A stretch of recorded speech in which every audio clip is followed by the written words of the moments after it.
All right. Welcome back to the Malapert Smark Wrestling Podcast. It is Sunday night, August 25th.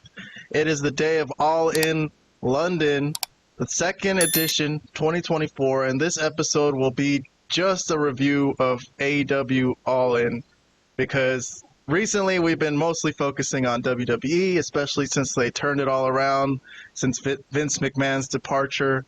So we've been focusing on that heavily and kind of put AEW on the back burner because, you know, they've been struggling. But anyways, regardless, today's the day we're going to give some special attention to our old friends at AEW. For that, I got two panelists today, our mainstays here on the Malapert Smark Podcast. Vlad, the wrestling expert. First, I want to introduce you before I get to Robert, because let me just introduce, in case anybody's new to this show and just, you know, catching our review as the first thing they've ever seen from us, Vlad is very much from the school of Jim Cornette. Okay, he's a Jim Cornette fan. You'll admit that, right? In public. It's not bad to admit in public, in private, in the bathroom, wherever I no. But the truth is, yes, me and Cornette agree on many different things when it comes to wrestling. Not everything, not 100%, but on many things we do agree. Okay, so in the early days of this show, me and Vlad started this show. We were like, let's just do a podcast. Vlad was like, why? And I'm like, well, maybe people will be interested to hear what we're saying. I don't know. I think it's interesting. But anyways, so early on, we kind of caught on the whole, like, you know, craze of analyzing AEW, because AEW was very interesting wrestling in that it wasn't traditional. A lot of people thought it wasn't good because it wasn't traditional, that they made a lot of mistakes booking-wise, logically, and we spent like a number of weeks just watching literally just AEW Dynamite, because WWE wasn't as hot as it is now. So we would literally watch all of Dynamite and review it in detail every week for, I would say, like the first, I don't know, 20 weeks of this show, maybe 20 episodes or something like that. And so this is kind of a callback to that. I guess we're 5 years in. Everyone knows the issues. It's been well documented in the internet wrestling community. Even people who aren't, you know, AEW haters per se. I wouldn't say we're haters. First of all, I think we just we want it to be good. That's what a lot of people say. Jump in, Vlad, please. I was just going to say real quick. I think I differ on what I consider good wrestling to what a lot of AEW fans consider good wrestling. Like, this is where there's a separation between I wouldn't say old school fan, but let's say an old school fan and like a modern fan. What we consider good wrestling seems to be different. And that's all. You know, I'll leave it at that. Okay. So, Vlad, look, you're my friend. I know you're going to rip on AEW a lot today. It's okay. Whoa. You know, we got people listening on the internet who might like AEW, and they're going to hear your opinion. They're going to think, well, fuck this. These guys are just haters. But anyways, Vlad is the one extreme, okay? Robert, I wouldn't say is the other extreme. He's more like moderate, okay? He enjoys a good banger every now and then, you know, and banger after banger. Right, but you know, he's also gotten on board criticizing certain things that are just hard not to criticize in AEW, right, Robert? So, yeah, I would call you an in-between. You're trying to enjoy it. You're not dismissive of it, and you know, some things are better than others. But, anyways, all that being said, hello, Robert. By the way, I didn't say hello. Thank you for being on. Thank you for being on. This is the Frozen Asian, also the second mainstay, the second longest running panelist on this show. Vlad's been here since the very beginning. Robert joined on early on, probably in like episode 8, so he's been here a long while too. But anyways, all right, so let's all get started. We're going to talk about All In, and let's start with Brian Danielson. Let's pull up some pictures. And Swerve Strickland. So that was the main event. That was the big angle that we didn't know what was going to happen. Everyone was kind of debating, was this going to be Brian Danielson's last match, because he put his career on the line. He also says this is his last year wrestling full-time, quote unquote. That's the thing that threw people off, because he was wanting to wrestle part-time, it seemed, and still be around. But anyways, Brian Danielson. So, the guy from WWE, big signing at the time. It was promising. It didn't really amount to much. He's a member of the Blackpool Combat Club. And this is another title shot. I don't know how many he's had so far, but he hasn't won the title yet. So not that many. This might have been like the second or third, maybe. It could have been more than that. All right, so he came out to the Final Countdown, which Robert's a big fan of the song. So the crowd went crazy for that. So here's Swerve and here's Prince Nana, and they're all doing the dance. He brought rappers with him to do his theme song. So here they are in the ring. All right, so since this is our premiere angle for the week, I'm gonna do like a pretty good summary review of this. And we're going to get comments from Vlad and Robert afterwards. I'll give them time to give their reviews. So let's go through what happened as best as I can. I'm not going to go punch for punch, but I'll give all the major details that I think matter. So let's go through some pictures for you people on YouTube. I got pictures for you people on audio podcasts. I'll try to describe it best I can. But here's some quick thinking by Prince Nana. I guess the spot here was that Brian Danielson hit the referee by accident. And when the ref was kind of, tending to himself, Prince Nana got the ring bell and put it on the ring apron for Swerve to drop Danielson on his neck. So there you go. Early on, they're starting to go after Danielson's neck, which has been the issue for him and his retirement angle, that he's always in pain. Here he is getting... And that was when he cut himself, too. Yes, he got color from getting dropped on his neck. But okay. Well, you could say, well, yes, that's a good point. That's a good point. All right, I'll leave that one alone. All right, so here's Swerve doing the stomp, the Brian Danielson stomp, doing his own move to him in front of his family. So he is in front of Danielson's children, taunting them. Here's some good color, a few images of Brian Danielson looking messed up. All right, so he's got blood all over his face, but he does get some offense in. I like this kick. When he came to AEW, the kick to the face thing was a new addition, that like he was going to be extra violent in AEW. I like it. It's a little overused, but overall it's a good-looking move. But it's a pretty stiff kick, I would say. I think he makes some contact. Yeah, and if you're good at like selling it, you might not have to take it so hard to the face, but regardless, here's the first time the doctor has to come in, and as Danielson gets dropped on his back and neck. Okay, so the doctor has to come in and check on him, and Prince Nana gets him out of the way. Right, he pushes the doctor away. So he's like, "Get out of here!" And here's Swerve, and he hits 3 house calls. I guess the kick to the face is called a house call. So this is his finishing move, and at this point he hits 3 of them. And Danielson still kicks out of all 3. The crowd's going crazy. And Danielson gets some offense back in. He's going to hit the Psycho knee. And Swerve is going to no-sell it. He's going to just like that didn't do anything. Yeah, didn't like that. Made no sense. Zero sense. Well, he's crazy. Swerve. Anyway, so this is another one of Swerve's finishing move. I guess it's called the big pressure. I guess he drops him on his head. And from what Excalibur said, it was the first time anybody kicked out of it. So, okay. What does he ever? I don't. Okay, that's fine. So that's 4 finishing how often have you ever done that move? I don't even understand. I've seen it. It's a good-looking move. Not everyone can take it. He can't give it to everyone, because it's like only athletic people can take it. So, anyways, here's the Swerve surprised face. That, oh my God, he kicked out again, and.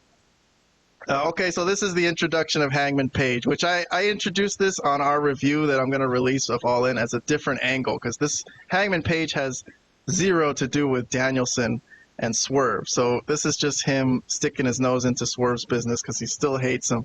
But security swarms him with his crazy face, and they take him out of the arena to protect the sanctity of this main event, because this has to go down. Danielson's career is on the line. How irresponsible of Hangman Page to come in a match where Brian Danielson's whole career is on the line. But anyway, so he leaves, and apparently this doesn't really affect the outcome, although Danielson does hit a second Psycho knee when Swerve turns around, and then they carry on fighting, and here's a third one. So there's 3 finishing moves from Danielson. And then here's the fourth one to the back of the head. And then a label lock, and that's where Swerve finally taps out. So there's my summary of the match. All right, Brian Danielson with the, I didn't notice that who was that? Nikki Bella, one of the Bella. Brie. Oh, Brie Bella. Okay, all right. So and the Blackpool Combat Club. Look at them all successful tonight after winning the trios championships earlier in the night. And Danielson's there with his kids with fireworks, and it's so beautiful. All right, let's get some reviews on this. I think Vlad gave it a thumbs up, right? So I'm going to get 90 seconds on the clock for you. I gave it 2, but let me just... double check for me. I'm sorry. I just received your reviews in my text message. Yeah. I know. I was late too. I was late for that. Oh, you did give this 2 thumbs up. I'm sorry. I'm looking at it. Yeah. All right. No, so you got 90 problem. seconds to review this. Go ahead. The floor is yours. Yeah, I mean, the match was pretty good. Pretty damn good, I would have to say. Yeah, there was some stuff that I didn't like when you were going through it, but it was very minimal. Most of it I liked. I liked the story they were telling, focusing on... there were 2 things I didn't like. Okay, the spot where Swerve no-sold the move, and then there was the time where, again, Brian Danielson is all injured up and they bring in a doctor in. They've done like 80 times. If he's not really injured, can they... Okay, if this was like they've never done it before, or it was done once in a while, or so minimally, and they're not going to stop his last match, man. They're not going to. So it's like it was not good. That part was not good. But the majority of it was really good. They told a great story. How they got the family involved, the blood coming down Danielson's face was perfect touch. You know, if there was a time to blade, this would be the time to do it. Or, get color, get color, as they say. There was a lot of color on this night, by the way. Yeah, there was. There was plenty of color. As we'll see later on as we go through the matches. Oh, that's true. That's true. But the match was very good. I just thought they put themselves in a tough booking spot. Can I go a little bit over the 90 Of course, seconds? man. Yeah, no. This is just... Yeah, because I just want to explain. The match itself was good.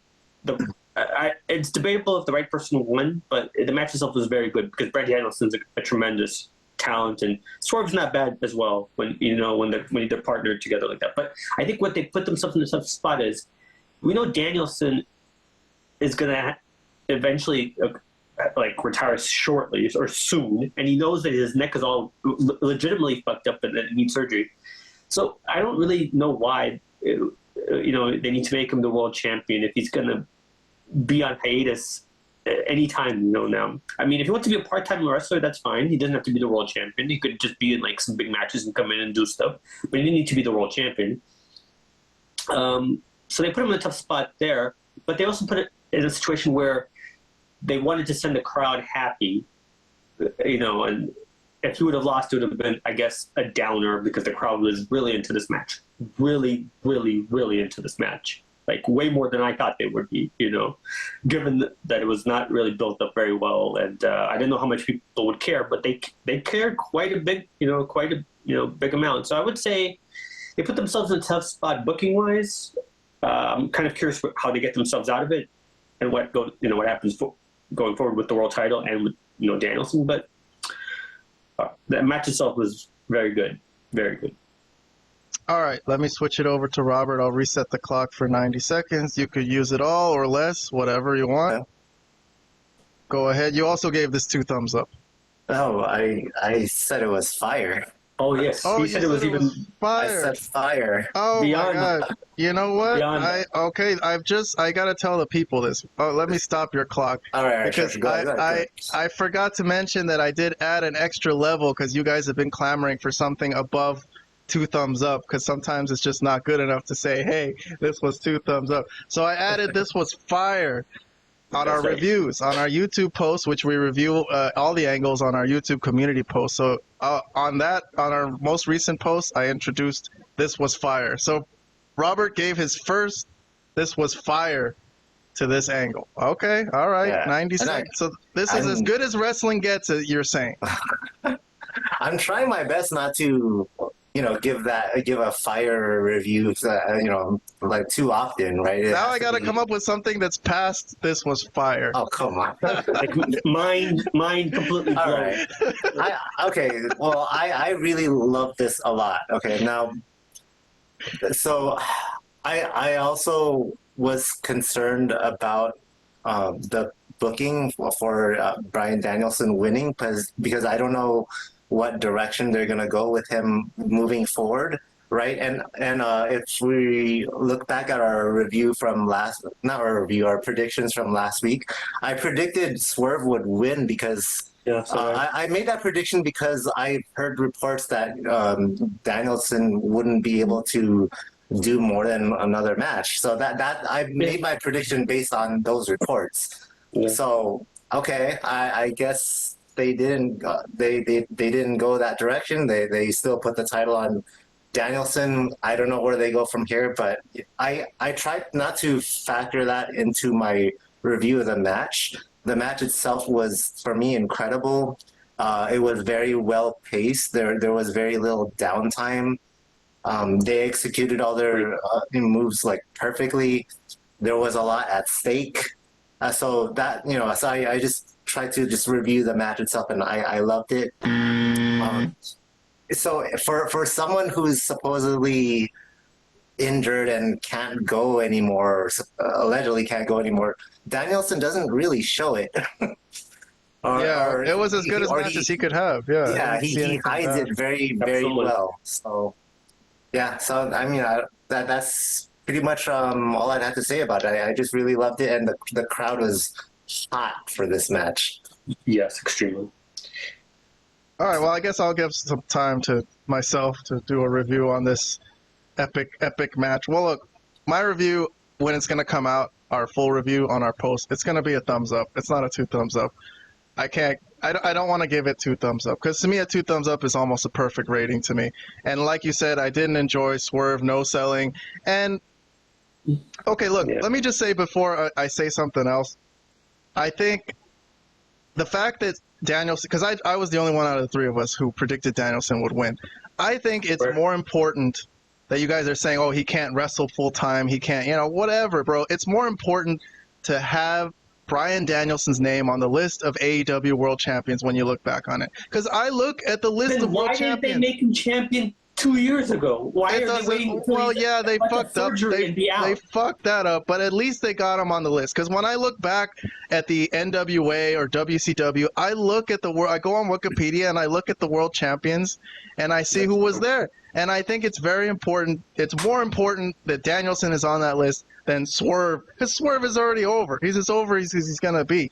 But that being said, the fact Brian that Danielson, in a sense, I mean, Brian Danielson's already his career is made. I mean, he's but AEW need the rub. AEW need the rub off of Brian Danielson's name because he had that WrestleMania 30 main event where he was on top of the world and the best WWE champion there can be, But that being said, I only gave this a thumbs up today because there just wasn't the same magic as there was at WrestleMania 30. People were trying to do the they were trying to get into it. And I thought of that too. I thought of that. They were trying to recreate that magic from that WrestleMania. And I think they didn't completely, but, as far as AEW goes, they did as good as they could do, for sure, I think. Yes. All right. But regardless of that, the other angle that popped up during this match, the Hangman Page angle, that I give 2 thumbs up because I want to see Hangman Page versus Swerve Strickland again and again and again until I die. Man. I hope these two are feuding into their 80s on the Indies. You gave that a thumbs down. You gave that angle a thumbs down. Yes, when we release our review post, Vlad gave Hangman Page entering this match a thumbs down. He didn't like it, which was controversial. I'm sure that's going to be controversial because I did hear a lot of people talk about they shouldn't introduce Hangman in this match because it's too important. And Robert gave that an indifferent. I can't. How could anyone be indifferent about Swerve and Hangman Page, bro? That's awesome. Well, okay, for me, it's just What's been awesome about it? No, for me, Swerve broke into Hangman's house. Hangman hates him. He will hate him. But I thought they already settled their grudge like a long time ago. They had like 3 matches in a row and 3 straight pay-per-views. Yeah, but Page kept losing them. And but then it's over. It's over when he says it's over. I don't need to see another match between them. That's why I was like, whatever.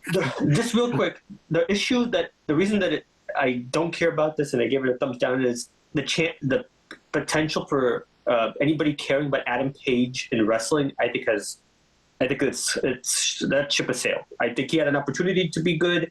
I don't think he's going to be worth a worthy name in wrestling anymore. I disagree. I think he needs to go back. He needs to go to his house. He needs to get drunk, and he needs to be a depressive cowboy, and he can move on and get away from the TV screen because it's not going to happen, bro. He ain't going to get over, and he ain't going to amount to shit. You're right. He may not get over, but I've liked his promos recently. I've liked his character shift into this crazy psycho guy who's just obsessed with Swerve Strickland. Yeah, everything he talks about is Swerve Strickland. Just because he lost doesn't mean the feud has to be over. He said he wants to continue it, and he wants a piece of his ass, and he's going to get it. All right, let's move on. Yes, I agree. They're going to now have another match. He better win. He better finally get a win, man. Like, he already lost 3 in a row. No, man. If they have Swerve lose to this guy after losing the title, they have no confidence in Swerve at that point, I think. Okay. All right, let's move on to our next angle. Okay, we got a few more to get through today. Let's get to Ospreay and Hangman Page. Oh, I'm sorry, not Hangman Page. Thank God. Ospreay and MJ. Did I watch the wrong match? I'm sorry. He's everything. For anyone just tuning in, we just talked about Hangman Page invading the main event. But okay, look, we're going to MJF versus Ospreay. So Ospreay had some breakdancers, I think, in his opening intro, and he had a video that was like narrated by someone who sounded like he was putting on a fake accent, but I don't know. I could tell you what it is. It's Assassin's Creed or something. Yeah, it was a collaboration with Assassin's Creed, and the most popular character from that franchise, his name is Ezio. So that character was narrating this intro for Will Ospreay. Okay, well, I'm glad somebody enjoyed it. I didn't know what the hell they were doing, but okay. No. Here's a shot of the crowd. I don't know what the final attendance is. Maybe someone could look that up while we're doing this review today and talk about it later. But it looked pretty good. I mean, look, it didn't look like there was a bunch of empty seats or anything. So here's Will Ospreay coming in, and here's MJF, I think, or here's the fireworks. They always do the fireworks when Ospreay's coming out because they're trying to get him to re-sign with AEW. Here's the Great American MJF coming in with all-American garb for you people on audio podcast listening who may not have seen this. He's just dressed like Apollo Creed, basically. Pure American. Here's him with the American title. Here's the American flag dropped all over the English stadium of Wembley. All right, let's jump into the match. I got some highlights. I'm not full-on review like we did for the Swerve Danielson match, but just a few things. Here's over the top rope attack by Ospreay into a tombstone pile driver by MJF, who catches him outside on the ring. So, yeah, they did some pretty difficult things, high-level wrestling. So you got to give it up for that. I will admit that. They did pretty well here in that regard. Here's a botch, though, from MJF. I don't know if you guys noticed this one. Yeah, I mean, because I didn't see it.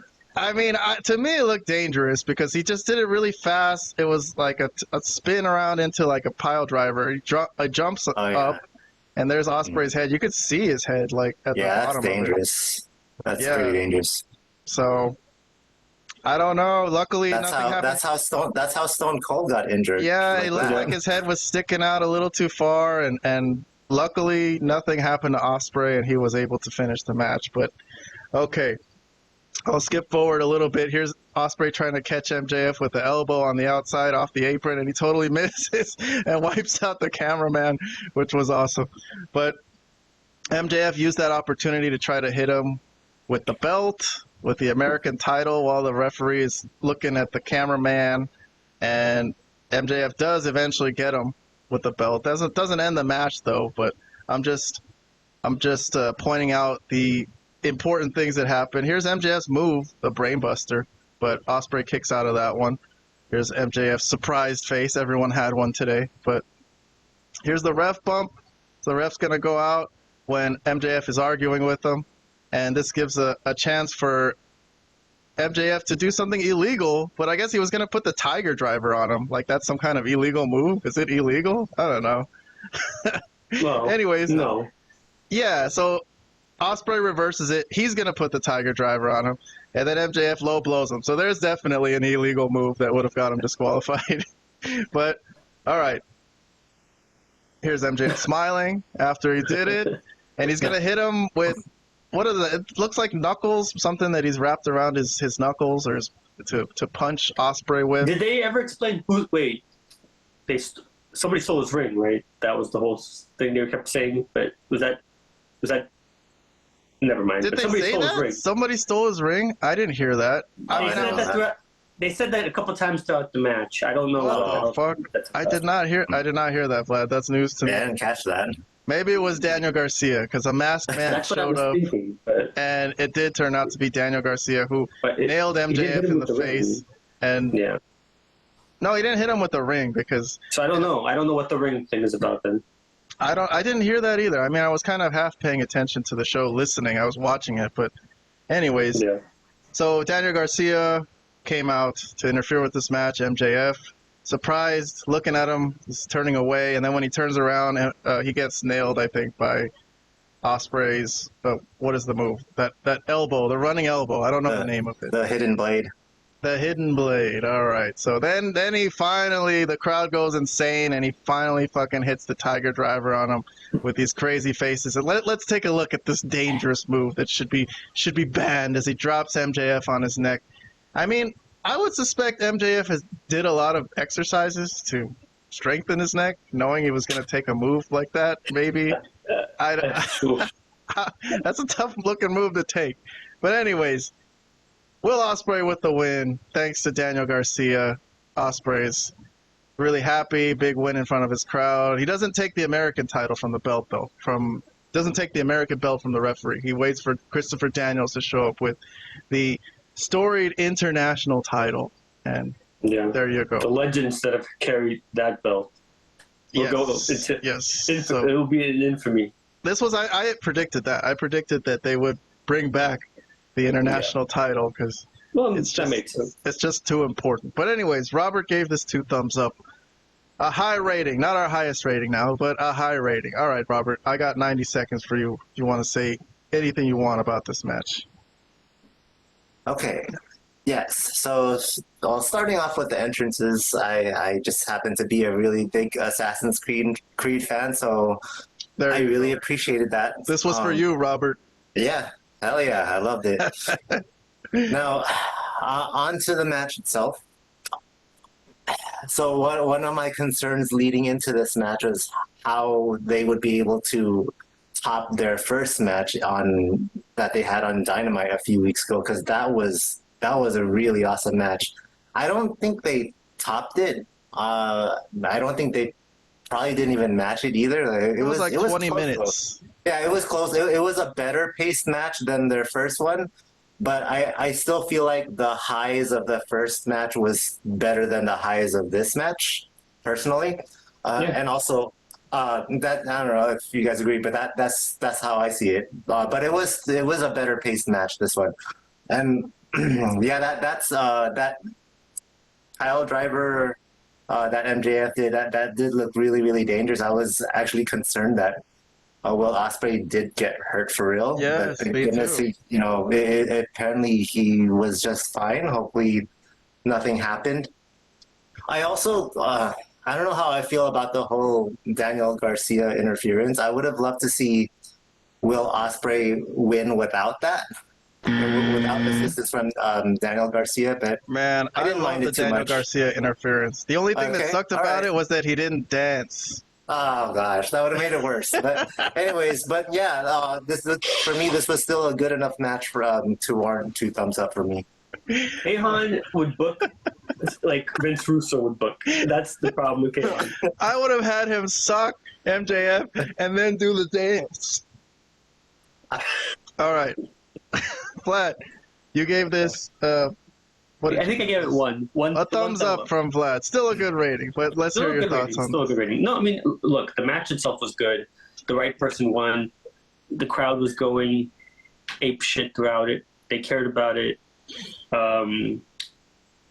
They put on a good show. I mean, what else can you say? These are the 2 most over wrestlers in the company in AEW by far. Like, people care about what happens with these guys.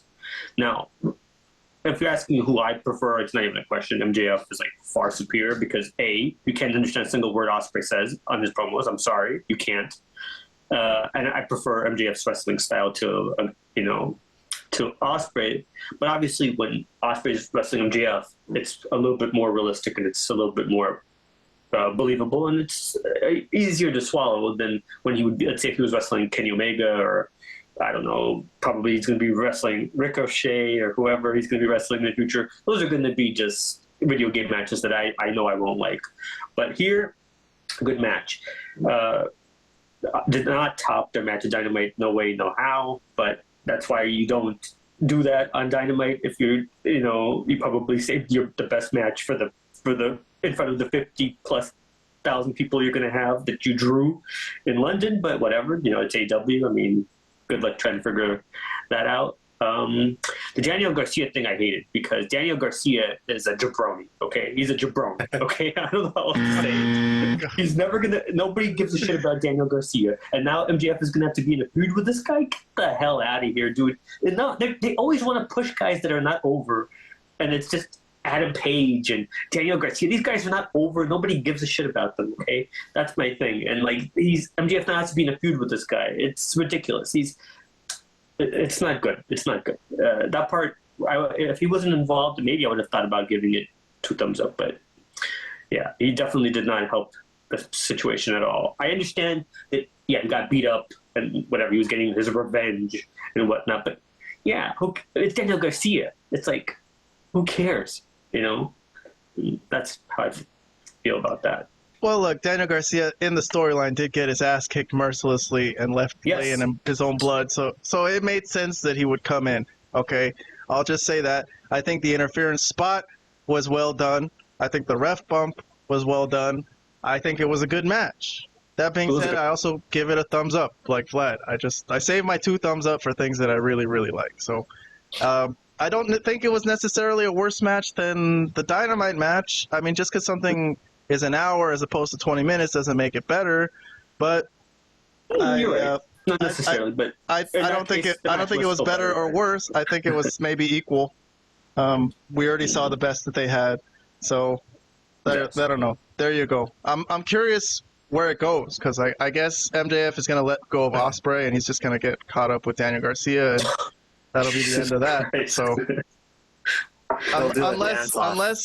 unless they've already done a dance off. They did have a dance. They did. MJF was this time without Adam Cole. So yeah, and with Adam Cole, you could not win a dance off. That's true.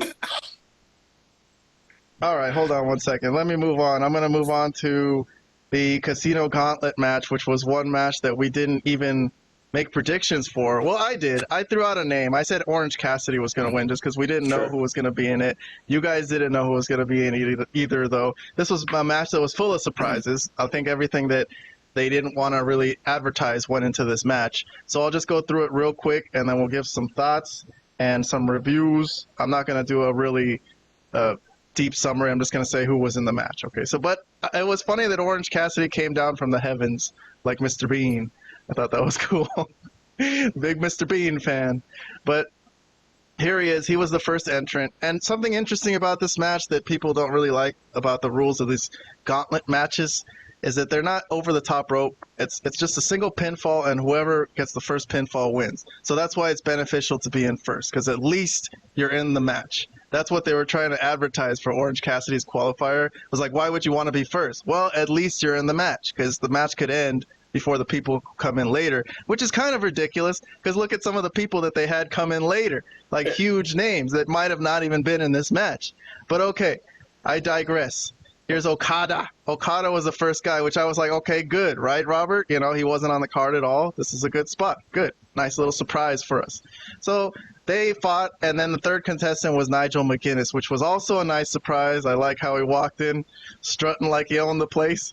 The commentator, the color commentator for Collision, which I'm a huge fan, also from TNA. Like yep. He's been great on commentary. He was good in the Toni Storm match with Mariah May on commentary. He was one of the stars, I thought, which wasn't really, I don't know if it was a great match, but he was great on commentary.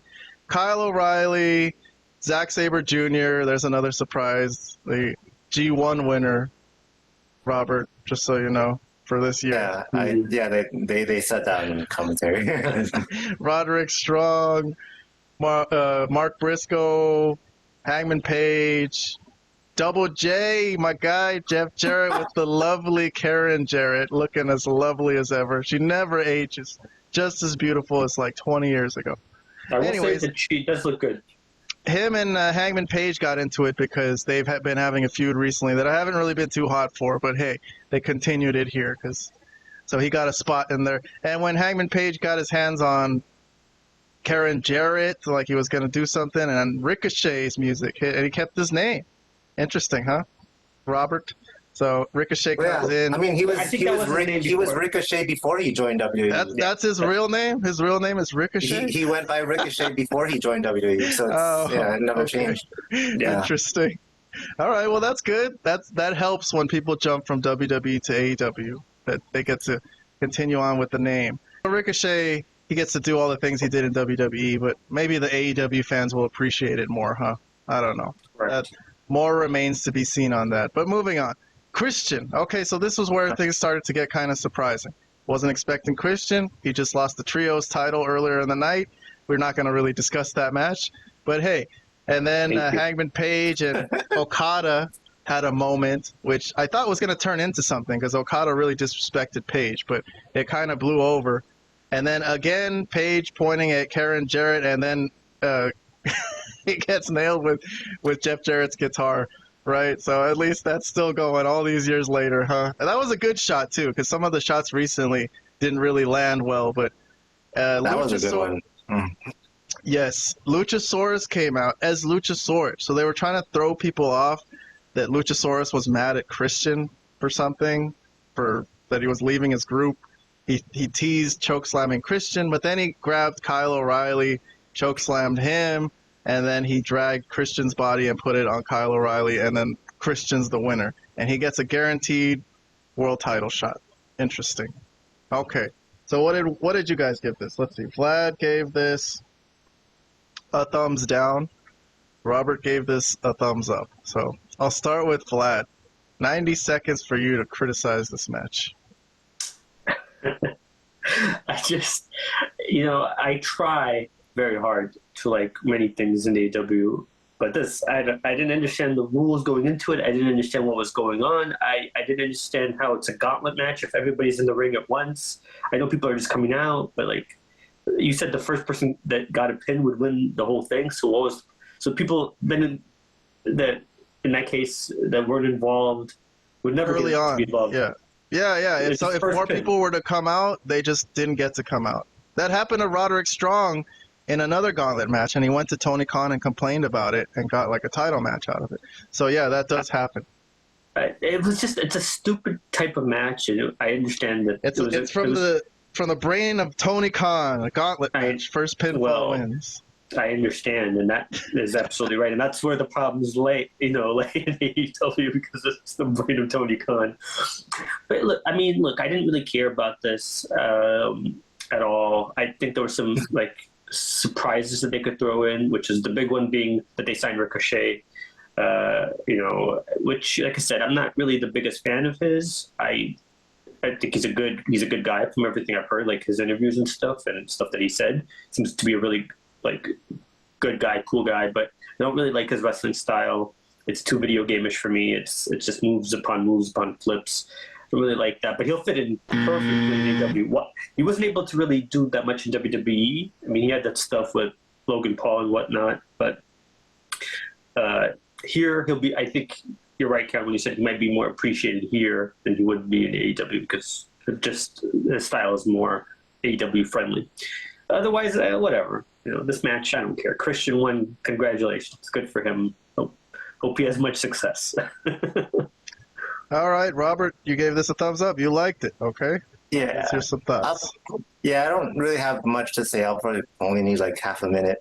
So I didn't really know what to expect in this match, and I didn't know who the contestants were going to be. So everybody who showed up was a surprise to me, really. I didn't think Jeff Jarrett was going to be in it. That's for sure. Ricochet, I heard rumors that he would be joining AEW. I didn't think he would show up in this pay-per-view, so that was still a surprise to me. And Christian Cage winning this. Now, I'm not as big of a Christian Cage fan as you are, Kehan, but I do like him, and he's one of the best heels in the business to me. So yeah, I actually like the result of him winning, and we'll see where we go with this. Cool. I'll use the rest of your 37 seconds then. Yes, Okay. I see that I'm giving this show a lot of half thumbs up. We have a half thumbs up rating on our show in Orange Cassidy. It means I kind of liked it. And I didn't love it. I didn't really like it. But I'll give it some praise for just the surprises. Ricochet wasn't a surprise. I expected him to be in this match. But, like the other ones, Okada, Jeff Jarrett, Christian. So I like surprises. So that was cool. At least they kept us on our toes. Wasn't expecting Christian to win. I think the ending was a little clunky. I didn't think they need to do like a tease for a turn on Luchasaurus. Switch. They brought him out with his old Luchasaurus music to show that, he's really not Luchasaurus anymore. Or that he's really not Kill Switch anymore. But anyways, okay. Regardless, let's move on. I got a few more angles from this night. We'll run through them quickly. I know we're about 45 minutes into the show, so let's see how fast we can get through the next ones. I got Britt Baker and I got Mercedes Moné Superstar Showdown. Here's Britt Baker coming in. Here's Mercedes Moné coming in. She came in like a chariot with British soldiers, I guess. They escorted her to the ring. And cute, fancy dogs. So Mercedes Moné getting her. The dogs were adorable.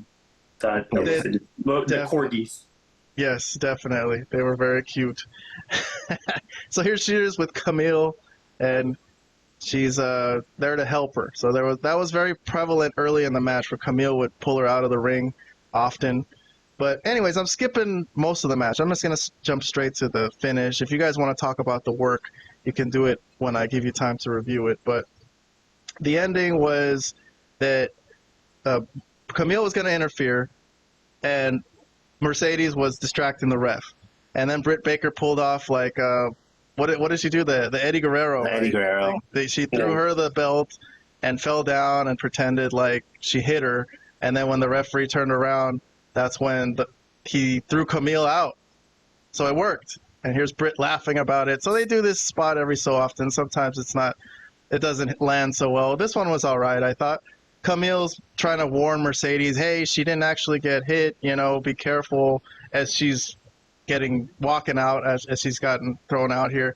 And Britt got the lockjaw on Mercedes. So from then on, it was one-on-one. It was fair. And she got the lockjaw, and I think the commentator said that Mercedes bit her. So she had to let go of it.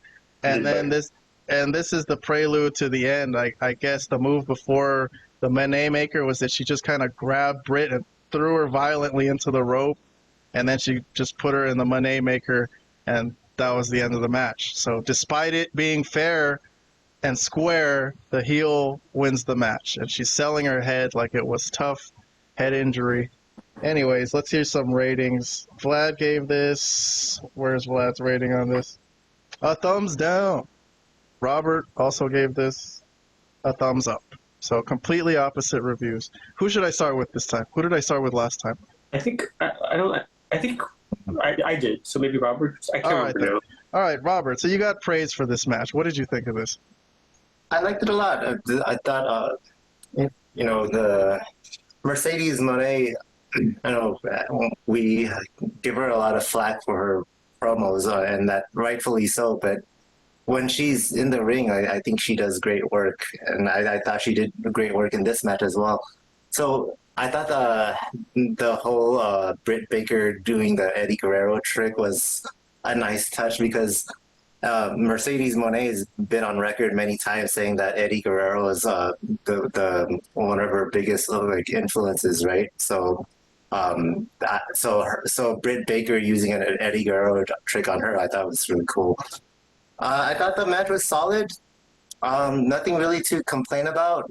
I thought on last week's predictions, I thought Jamie Hayter would end up coming in to help Britt Baker out. Jamie Hayter did show up, but she showed up on the 0 hour. So okay, so that didn't happen. But I'm not mad at the result. I wanted Britt to win, but I'm not necessarily mad at Mercedes Monet winning. I don't know where they're gonna what they're gonna do with Mercedes next, or if they're gonna continue the feud. But this match was solid, so that's why I gave it a thumbs up. All right, Vlad. I gave it a half thumbs up. I liked it kind of. I didn't think the work was bad. I thought the work was good enough. But okay. You gave it a thumbs down, so you disagree. We watched a totally different match. Okay. Well, what did you think then? No, I thought it was clunky. I thought it was clumsy. I thought it was really not very good, to be honest. I thought they kind of struggled with some certain spots. It just didn't look very smooth, or it didn't look very good. I wasn't sure who to blame for it, but I think I'm gonna say that it's mostly Britt's fault, but I don't know. Well, she is just coming back, yeah. And I was getting there. I know she's coming back from something serious, like she had a stroke. That's basically. Yeah. So that I'm giving her a break in a sense, but this was not very good. But she also hasn't been in there with people of this high of a level, like people who've been to the top of WrestleMania. Like, how many people really has she wrestled in that vein? Well, in sure, AEW. But in that case, then it's up to Mercedes to try to get more out of this match, and it just wasn't there. Somebody needed to carry the thing. Somebody needed to be taking charge of this match, and to me, it just never happened. And then the finish, her finish is just awful. It's an awful finish. It looks awful. It looks like shit. And that's the way the match ends. So I'm sorry. There's not a lot to like here. The feud has been pretty bad. It had a decent segment, one decent segment on Dynamite for the Go Home show. There's really not much here to really say positive things. I don't know. It's like I feel like we watched a different match. You both did. You guys liked some stuff, which is fair. It's all subjective. I thought it was all right. I gave it a half thumbs up. I didn't think it looked bad. Look, I was looking out for things like, did this look super fake or super bad? I thought it looked okay. It didn't look super perfect. I think if Mercedes or if Britt Baker works some more with Mercedes, maybe she can improve. Maybe they could have like a number of matches. Yeah, I think Britt has a lot of potential. I don't know. Hopefully she can put up a better effort than she did here. I'm rooting for her because I do like her as a wrestling character. She does seem to be part of a lot of internal drama, actually, all the time. But that's a different story. We won't go there right now. But yeah, I want her to do well because I think she can actually draw this. She can draw money, but this was not good. And I guess I did pick Mercedes to win. Not so much that I love her as well, as she's also gotten a lot of flack from us. But I think I'm okay with her winning. Well, the booking fell a little flat because look, the babyface didn't win. The crowd's itching for the babyface to win, and it's the second time in the night. Because in the women's world title match, the heel also won, which is the match we'll jump to next. Mariah May versus Toni Storm. Here's the glamour, Mariah May. And she's using the gimmick of, I guess she kissed Toni Storm when she was all bloody. So on her little avatar here, she's got a bloody face, bloody lips, I guess. Here's Luther introducing the world champion, Toni Storm. I'm giving it away, but yes, this is the last time we'll see Toni Storm with that beautiful AEW Women's Title Championship belt around her waist. But so here we go. Grudge match to the max, okay? They used to be best friends. Mina Shirakawa was also in the threesome, so she's here watching. Threesome. I like how you worded that. Thank you. Yes, she was. That's where they were going next, but they just never got there. No, I think that happened. But anyways. Anyways, this is Toni Storm getting powerbombed off the ring apron by Mariah May. Here's Mariah May doing, like, you know, taunting the crowd. She did this quite a bit, which I thought was kind of weird because I didn't think the crowd really cared about her that much for her to be like, she wasn't really being hated enough to act the way she did, taunting them. So she gave Nigel McGuinness a big kiss at ringside. Her mom was there, and her mom was trying to scold her, I guess, for being a bitch, and she fucking slapped the shit out of her mom, which came out of nowhere. Mariah May is just diabolical. Look, okay, here's where I'll make my analysis of this angle. Okay, this Mariah May thing. I think I get the point of them trying to make her this super, super, super bad guy, but they didn't set it up well. They could have set it up a little bit more. If they want to make someone this evil, that can be a good character. That's like a MJF type of I don't give a fuck about anyone and I'll fucking kill anybody type of character. But it wasn't set up well at all. It just happened completely out of nowhere, and I think people rejected that because of this. And she's just not getting the heat she wants. She's doing all the stuff a heel's supposed to do, but she's just not getting the heat for it. Anyways, here's Toni Storm doing the Storm Zero onto the ring steps outside. Mariah May's out there. You got a view of her. Here's the Storm Zero. So I guess this is where Mariah May got some color, because she got her face pile driven into the steel steps. So she kind of bladed herself, I guess, when the camera wasn't looking there.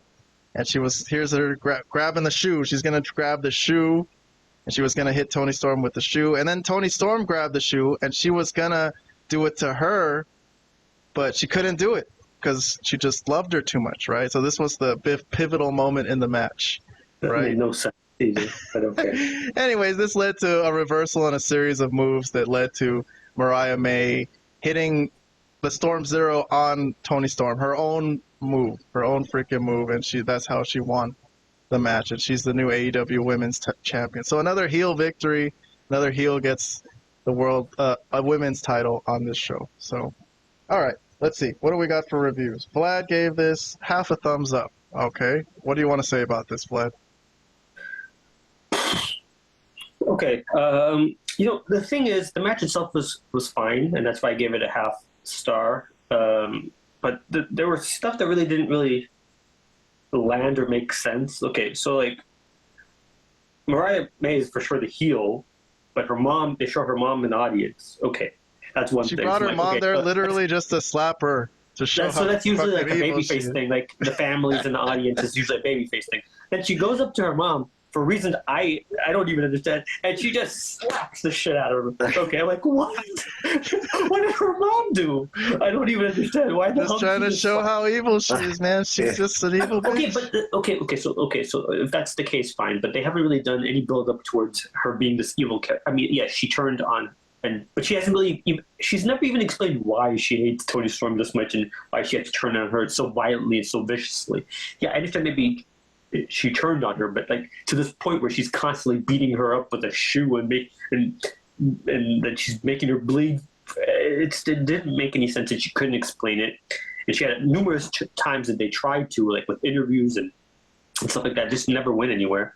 So I wasn't a big proponent of her winning, this match or being the women's world champion, just because she hasn't shown it to me. She hasn't shown that she would be a character that I would like to be interested in. So that's kind of why I gave it only a half. But because the work itself was okay for the most part. They had some good moments. Yeah, I thought Mariah's a good worker.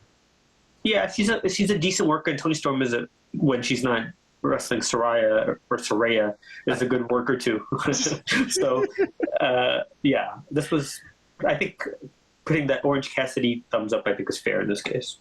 All right, half a thumbs up from Vlad. He kind of liked it. Robert liked it. He gave it a thumbs up. So you want to give any comments on this? Yes. So before I review the match, just want to remind you guys, I didn't just predict this you last called it. week. Yes, we know you're a genius. Yeah, you know what? Good point. Fucking I gloat, called Robert. this. Do it. I Yes. called this way in advance, like several months ago, because it made sense to me. Because the precedent has been set before, like with especially like with Batista going over Triple H, right? Yeah. It's so the student going over the master or the teacher, right? So it's happened This before. is just like Batista and Triple H. Well, kind of. Not at all. But No, good one, No, Robert. but you know what I'm trying to say, right? I Like, know. Okay, that dynamic. Okay, so that it just made sense that she would be the one, and I think AEW needed to build new stars. So I saw some potential in Mariah May, so that's why I figured she would be one to take the title off of Toni. So I gave it a thumbs up because it was a good match. Not too much to complain about it, and I like the part where I think was it Mariah trying to grab the belt and then Luther just flicked her off. Oh yeah, I forgot to put That was that. hilarious. Yes. That was pretty Fuck hilarious. That was not bad. That got a chuckle out of me. But the build up, I'll agree. It was not good. I think on paper, what happened, like the build up was okay on paper. It just wasn't executed well.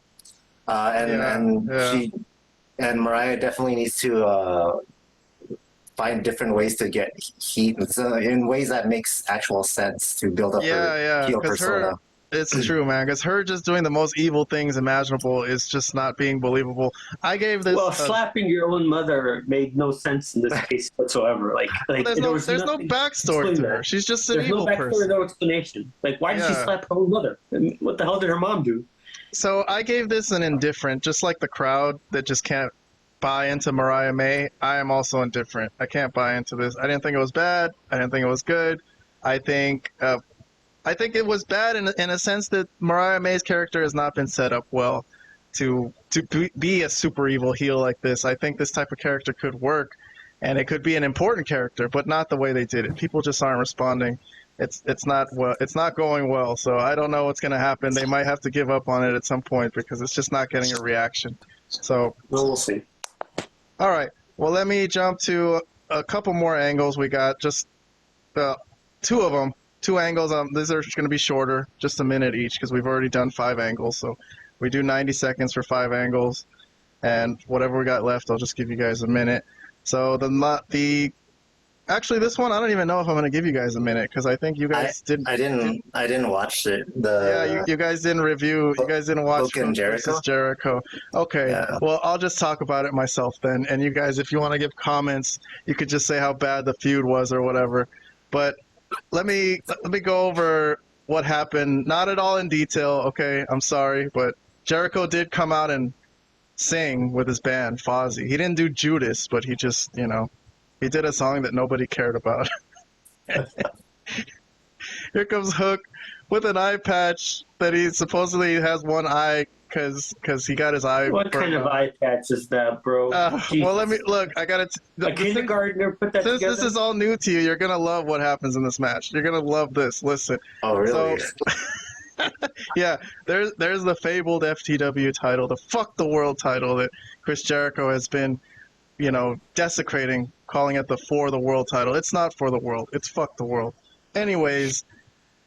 So there was no rules. That's the FTW rules, no rules. So immediately the learning tree came in to attack Hook, and he fought them off.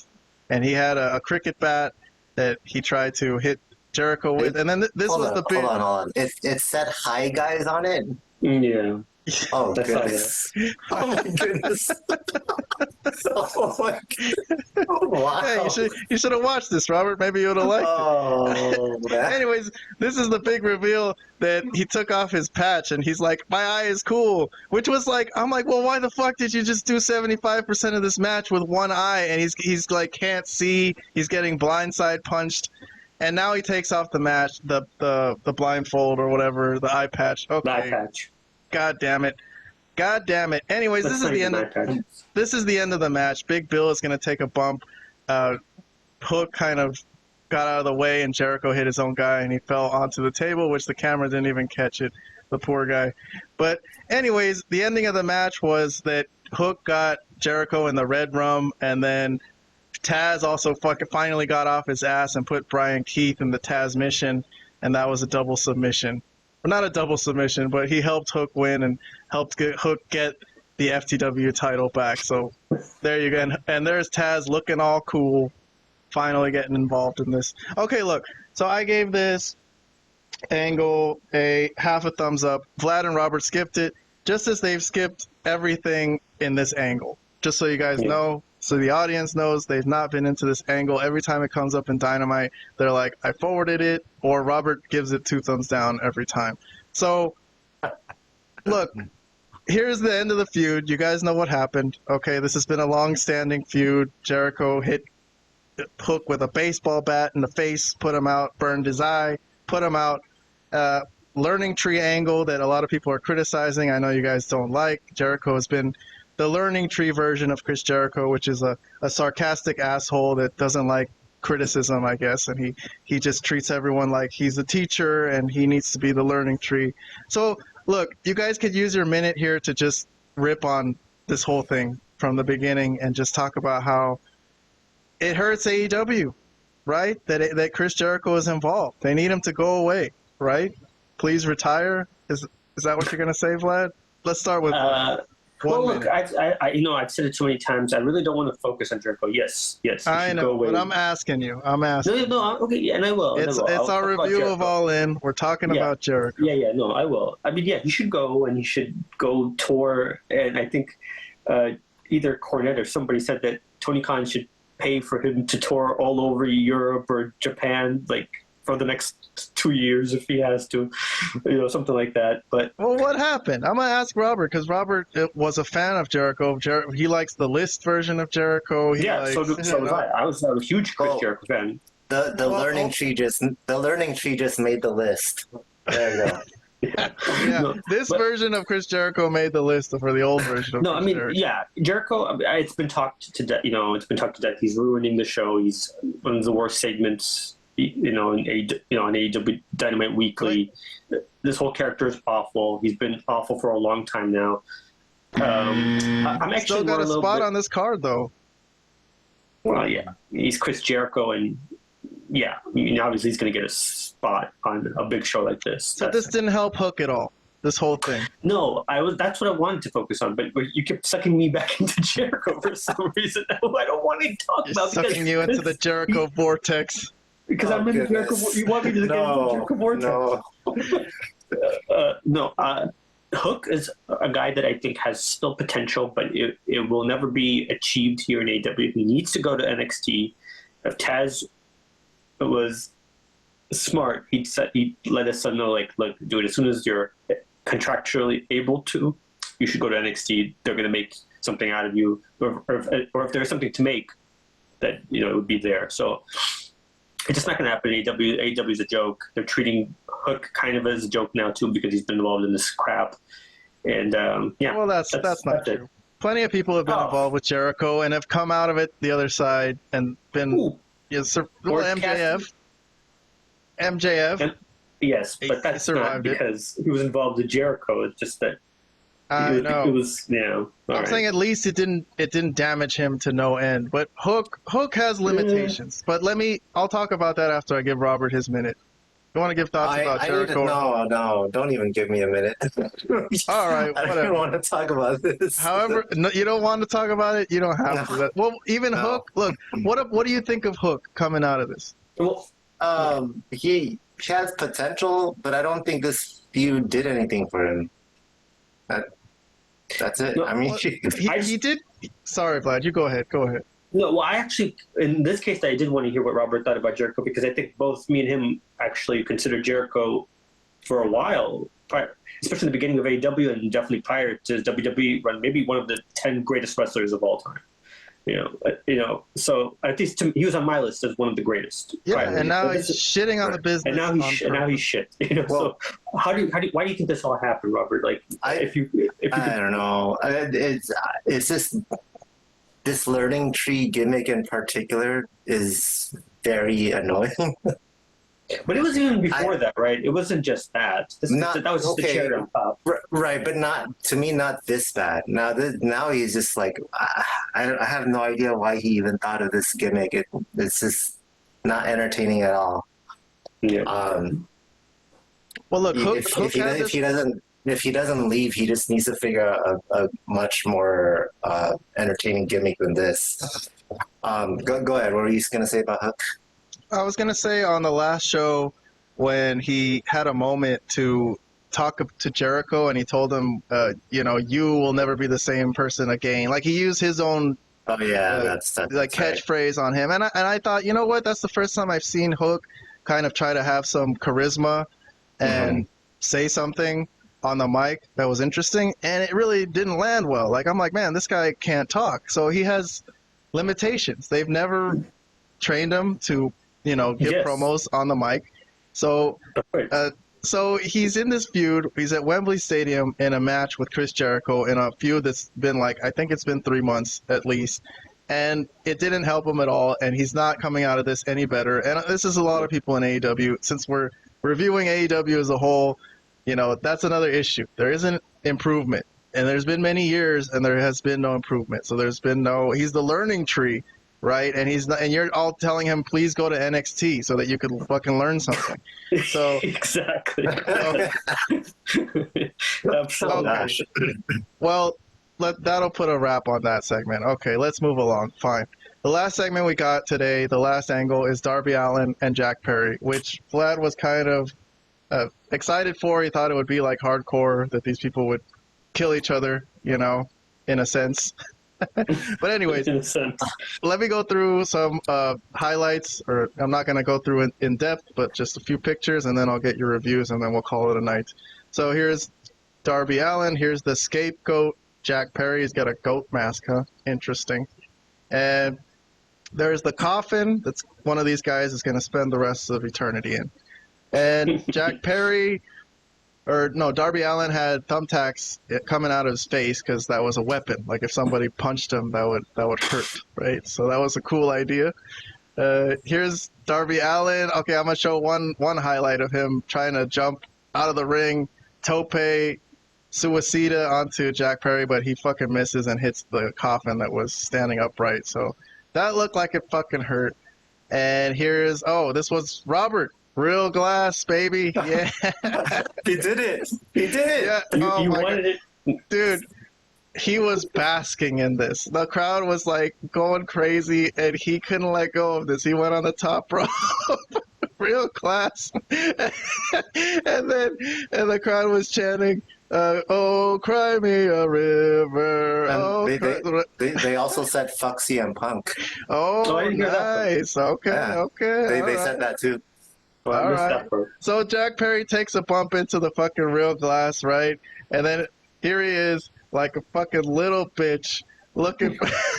I'm like, dude, you asked for the real glass. Now you're like, oh my god, there's glass in me. Anyways, so the gimmick, the angle to end this match was that first he tied up Darby's hands. Okay, Darby still got a coffin drop with no hands, which was cool, but Jack Perry was gonna get put in the coffin, and this kick turned everything around. This kick, I'm gonna put it in slow motion because this was basically the final thing. He kicked Darby in his stomach there, and then from then he took him up the ramp, and he fucking tied his feet together, and then he threw him off the ramp, and that basically led to the end of the match. There's the bump onto some tables off the giant ramp at Wembley Stadium, and that led to the end of the match. Well, let's see how it happened exactly. He put him in a body bag. I forgot about that. Tied him up in a body bag. Darby was still alive and kicking, even in the body bag.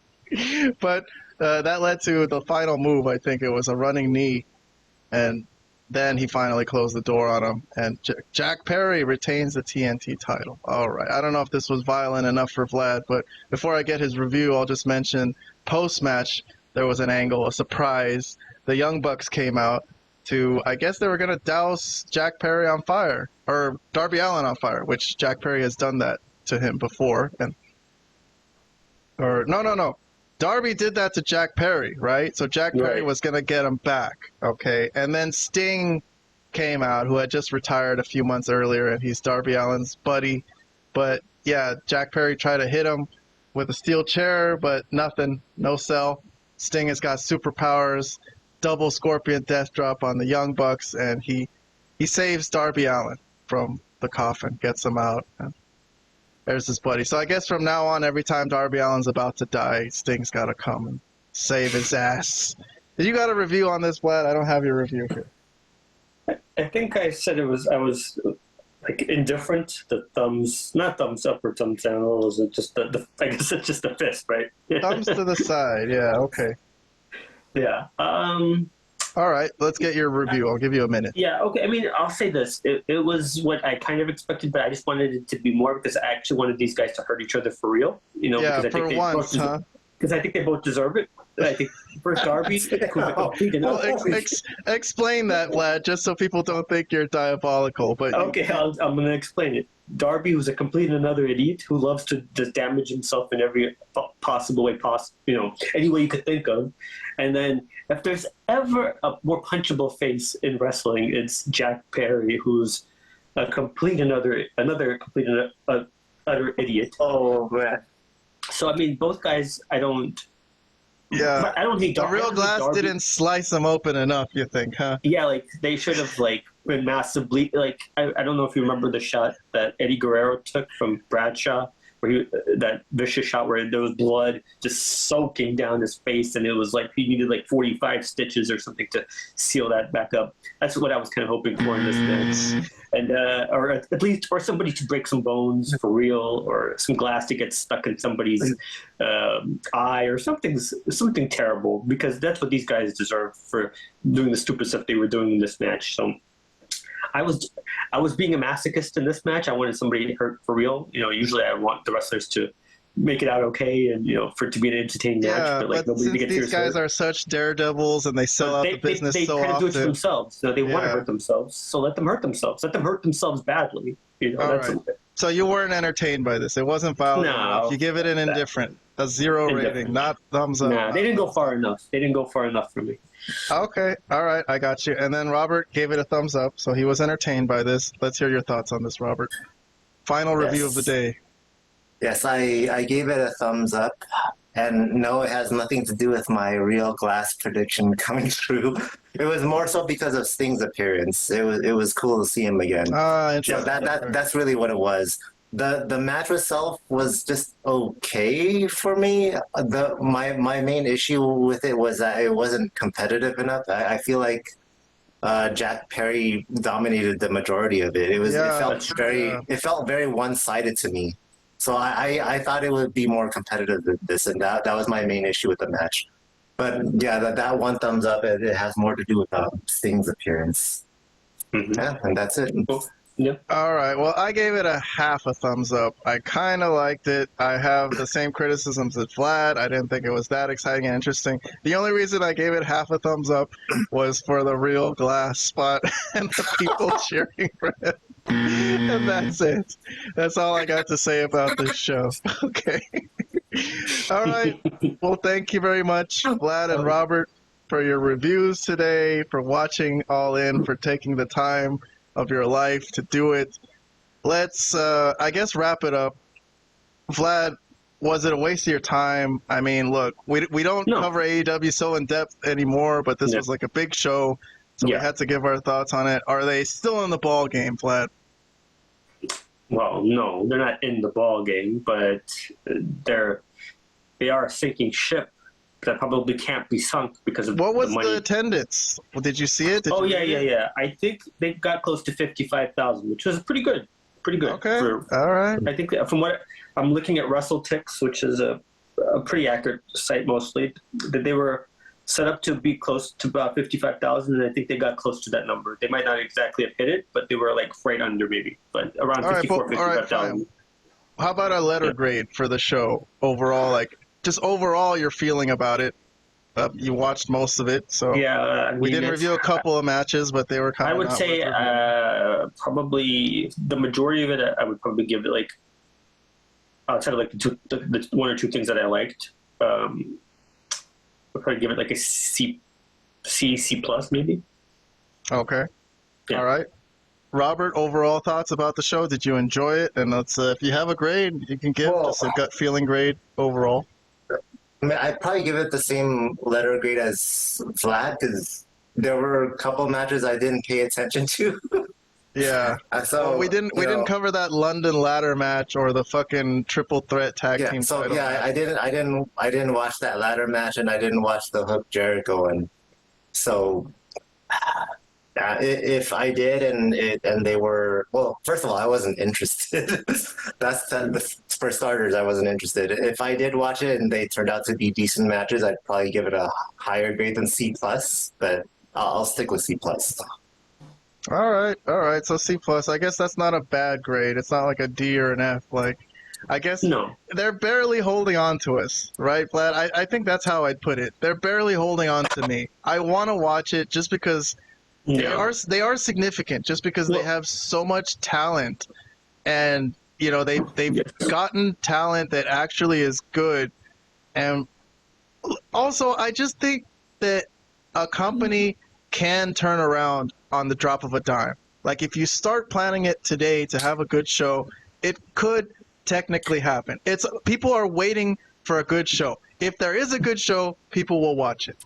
The reason I don't think it will, you're right in theory, but the reason it won't is because they don't agree with what a good show is compared to what, like I said, what I think is a good show. Like, you know, and they think what they're doing is good, and I don't. You know, so I don't know how we're can't really bridge that gap if they think they're doing well and I don't think they're doing well, and based on attendance and ratings and everything that they're going down and down and down. So I don't see how they could say that they're doing well when everything points to them not doing well. I know they should be proud of the fact that they put 55,000 people into Wembley, which I know is down from last year, but still, I mean, they are the only other company that outside of WWE that could do that. So you give them props for doing that, but they're not going in the right direction for me. And every metric that I've seen shows that. So I don't know. I don't know how we're going to bridge that gap as well. All right, Robert. Let me just ask you to end the show, because we are the type of wrestling fan that are not just super loyal just for no reason.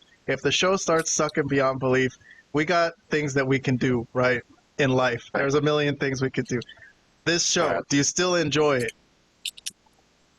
Enough to keep watching it.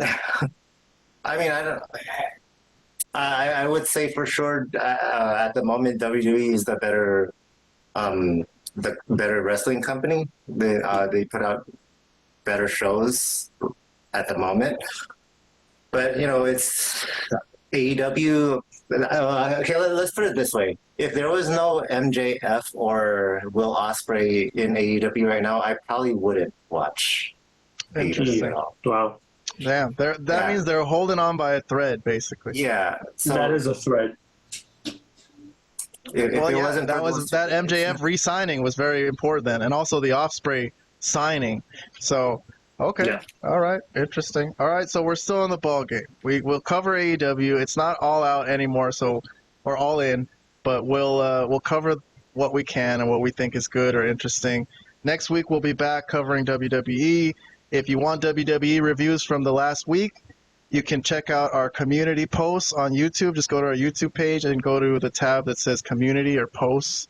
And we got full reviews of every Raw and SmackDown and Dynamite from me and Vlad and Robert. If Vlad and Robert have time, most of the time they do it. I try to do every angle, at least give a comment about it. So if you got time to kill, go on there, check it out. Check out our post, give us some likes, subscribe if you haven't. And check out our social media also. We post on TikTok, Twitter, and X. All right. Thank you very much. This has been enough AEW talk for the night. Robert and Vlad, thank you so much. I appreciate having you on. I'm going to release the show by morning. Check it out. Also, you guys need to like and subscribe too, man. Well, I know you're subscribed, but hit like, okay? We need likes. You got likes. The likes matter, man. It gets us in the view of more possible viewers. So everybody out there, do us a favor and hit like on that video. We hope you were entertaining to you. We hope we helped you kill some time. And, you know, if you're on your way to work or if you're on your way home from work, check us out, man. Put us on. kill some time so you don't have to think about your horrible life. Let's just think about wrestling, baby. Wrestling. All right, guys. That'll be it for this week. We'll see you next week.